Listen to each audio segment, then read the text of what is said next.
গণপরিষদের সংবিধান গৃহীত হওয়ার ৭৫ বছর উপলক্ষে তথ্য সম্প্রচার মন্ত্রকের কেন্দ্রীয় সঞ্চার ব্যুরোর উদ্যোগে উত্তর দিনাজপুর জেলার রায়গঞ্জ ইনস্টিটিউট হলে একটি আলোচনা সভার আয়োজন করা হয়।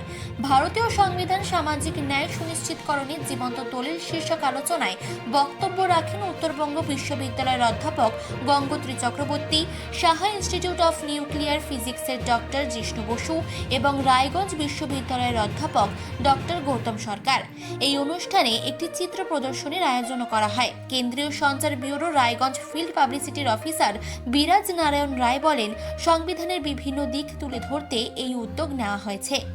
নভেম্বরকে সংবিধান দিবস হিসেবে ঘোষণা করে এবছর তার 10ম বর্ষ উদযাপিত হচ্ছে এবং এই বছরটা একটি বিশেষ কারণ সংবিধান গৃহীত হওয়ার 75তম বর্ষ উদযাপিত হচ্ছে এবং সেই উপলক্ষে আমাদের আজকের কেন্দ্রীয় সঞ্চার ব্যুরো তথ্য সম্প্রচার মন্ত্রকের আজকের এই আলোচনা সভা এবং চিত্র প্রদর্শনীর ব্যবস্থা করেছি আমরা। আলোচনা সভার বিষয়বস্তু ভারতীয় সংবিধান সামাজিক ন্যায় সুনিশ্চিতকরণের জীবন্ত দলিল এবং ভারত 75 বছরে বিশ্বের বৃহত্তম গণতন্ত্র হিসেবে প্রতিষ্ঠা পেয়েছে। তো সেই তার যে মূল মেরুদণ্ড সেটা সংবিধান।